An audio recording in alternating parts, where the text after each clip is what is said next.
আসসালামু আলাইকুম সবাইকে। আশা করি তোমরা সবাই ভালো আছো। তোমাদেরকে অ্যাকাউন্টিং এর ক্লাসে স্বাগতম জানাচ্ছি।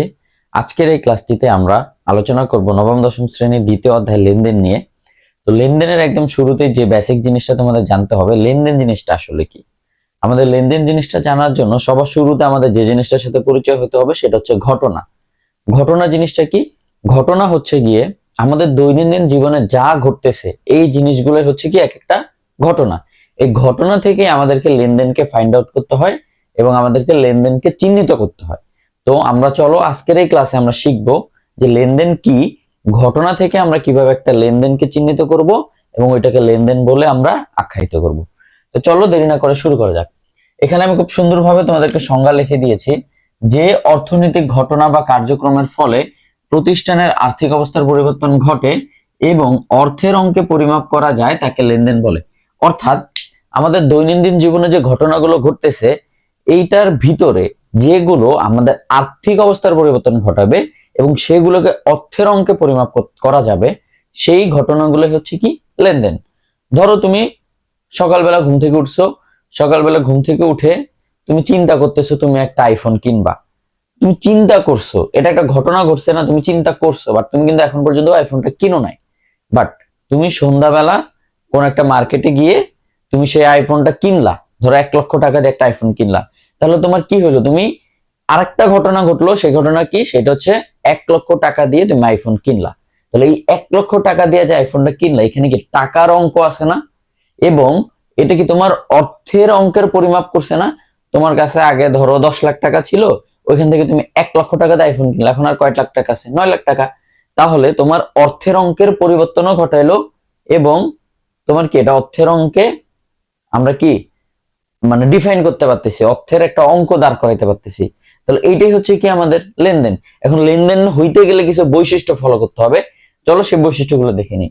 1 নম্বরে, অর্থের অঙ্কে অবশ্যই আমাদের কি সেই লেনদেন হইতে গেলে সেটাকে কি করতে হবে? পরিমাপ করতে হবে। এই যে আমি বললাম যে 1 লক্ষ টাকা দিয়ে আইফোন কিনছি, যদি আমি বলতাম যে আইফোন কিনছি, তাহলে এটা একটা ঘটনা কিন্তু এটা লেনদেন না। কেন? কারণ আইফোনের অ্যামাউন্ট তো বলা নাই।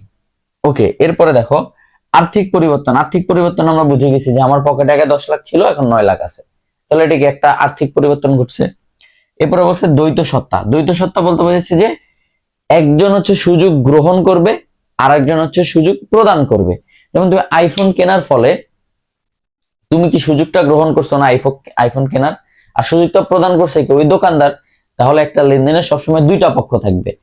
এই সুযোগ গ্রহণকারীকে বলা হয় হচ্ছে ডেবিট পক্ষ, আর সুযোগ প্রদানকারীকে বলা হয় ক্রেডিট পক্ষ। তাহলে লেনদেনের দ্বৈত সত্তার মধ্যে আমরা বুঝছি যে একজন গ্রহণ করবে আরেকজন কি করবে? প্রদান করবে সুবিধা। ওকে, এরপরে কি বলছে? স্বয়ং সম্পূর্ণতা। মানে প্রত্যেকটা লেনদেনই একটা আর একটা থেকে আলাদা বা ডিফারেন্ট। কখনো একটা লেনদেনের সাথে আর একটা লেনদেন মিলবে না। মানে ধরো তুমি 1 লাখ টাকা দিয়ে যদি তুমি আইফোনটা কিনো, এখন কিনছো, এই সেম লেনদেনটা তুমি আরেকবার ঘটাইতে পারবা কিন্তু আলাদা ভাবে। সেম টু সেম লেনদেন হবে না।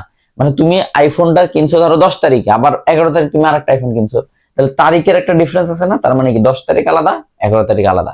তার মানে আমাদের কি প্রত্যেকটা লেনদেনই কি স্বয়ং সম্পূর্ণ, মানে ডিফারেন্ট বা আলাদা। ওকে, এরপরে দেখো, এরপরে বলা আছে দৃশ্যমানতা। মানে লেনদেন দৃশ্যমানও হইতে পারে, আবার লেনদেন অদৃশ্যও হইতে পারে। ধরো তুমি যে আইফোনটা কিনছো, এই আইফোনটা যখন কিনছো তখন 1 লাখ টাকা দিয়ে কিনছো, তার মানে তুমি টাকাটা দিতেছো, এটা একটা দেখা। আইফোন দিতেছো, নিতেছো, এটাও কি আমরা দেখতে পাচ্ছি। কিন্তু 2 বছর পরে তুমি যদি আইফোন বিক্রি করতে যাও, ওই আইফোনকে 1 লাখ টাকার আইফোন 1 লাখ টাকায় বিক্রি করতে পারবা? অবশ্যই পারবা না। তখন ওই আইফোনটা তোমাকে 70,000, 60,000 বা 50,000 টাকাও কি করা লাগতে পারে? বিক্রি করা লাগতে পারে। তাহলে বাকি যে 50,000 টাকা উধাও হয়ে গেল, এটার নাম কি? এটার নাম হচ্ছে অবচয়। মানে স্থায়ী সম্পত্তির ব্যবহারজনিত ক্ষয় বা ক্ষতি হচ্ছে কি? অবচয়। তাহলে এই অবচয়কে আমরা দেখতে পারছি যে আমাদের চোখের সামনে এই 1 লাখ টাকার আইফোন হুট করে আমি দেখতেছি 1 টাকা 1 টাকা কমতেছে না।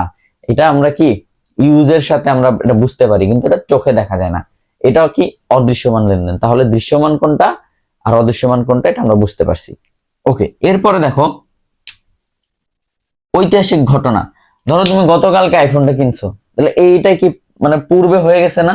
তাহলে পূর্বে যখন হয়ে যাবে তখন ওইটাকে বলা হয় ঐতিহাসিক ঘটনা। তাহলে ঐতিহাসিক ঘটনাকে আমরা কি বলতে পারি? লেনদেন বলতে পারি। এরপরে হিসাব সমীকরণের প্রভাব। হিসাব সমীকরণ মানে a is equal to l plus OE, ভয় পাওয়ার কোনো কারণ নাই।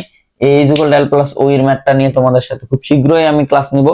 তো এই a is equal to l plus OE মানে হচ্ছে গিয়ে তোমার প্রতিষ্ঠানের সম্পদ দায়ের মালিকানা সত্ত্ব, মানে তুমি যখন একটা লেনদেন ঘটাবা তখন তোমার প্রতিষ্ঠানের সম্পদ দায়ের মালিকানা সত্ত্বের ভিতরেও কি হবে, পরিবর্তন ঘটবে। তাহলে হিসাব সমীকরণেও কি এটার প্রভাব ফেলবে, তখনই লেনদেন হবে। আশা করি আমাদের লেনদেন কাকে বলে এবং লেনদেনের বৈশিষ্ট্য নিয়ে তোমাদের আর কোনো কনফিউশন নাই। এরপরও যদি কারো কোনো কনফিউশন থাকে কমেন্ট বক্স আছে, এক্ষুনি কমেন্ট করো। ওকে, এরপরে দেখো, এরপরে হচ্ছে লেনদেনের প্রকারভেদ পড়বো। একটা হচ্ছে অভ্যন্তরীণ প্রকারভেদ আর একটা হচ্ছে বাহ্যিক প্রকারভেদ। আসো অভ্যন্তরীণ কোনটা আর বাহ্যিক কোনটা তোমাদেরকে বুঝাই। অভ্যন্তরীণ প্রকারভেদের ভিতরে তুমি বুঝতেই পারতেছো যে আমাদের প্রতিষ্ঠানের ভেতরে এই লেনদেনগুলো ঘটবে, আর বাহ্যিক মানে হচ্ছে আমাদের প্রতিষ্ঠানের বাহিরে লেনদেনগুলো ঘটবে। তাহলে অভ্যন্তরীণ লেনদেন হিসেবে আমরা কি বলতে পারি? অভ্যন্তরীণ লেনদেন হিসেবে আমরা বলতে পারি যে আমাদের প্রতিষ্ঠানের, এই যে আমি একটু আগে আইফোনের উদাহরণ, অবচয়, এই অবচয় হইলো এটাতে বাহিরের কোনো পক্ষ যুক্ত নেই, ভিতরে মানে আমার জিনিসে আমারটা কি হইতেছে, মানে ক্ষতি হইতেছে বা কমতেছে। এই লেনদেনটা কি আমাদের প্রতিষ্ঠানের ভিতরেরই, আমাদেরই। আর বাহ্যিক কোনটা?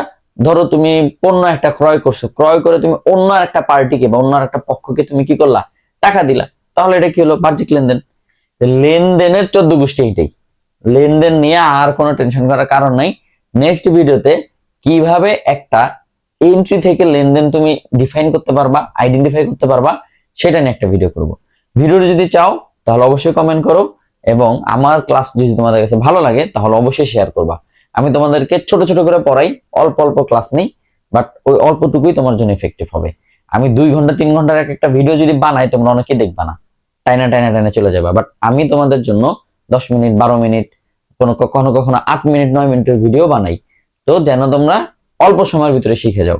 এবং আমার পড়ানোর স্টাইলটাই এরকম যে আমি অল্প সময়ের ভিতরে অনেক মানে ভারী টপিক তোমাকে বুঝিয়ে দিব। সো আজকে এতটুকুই, নেক্সট কোনো ক্লাসে তোমাদের সাথে দেখা হবে। টিল দেন, আসসালামু আলাইকুম।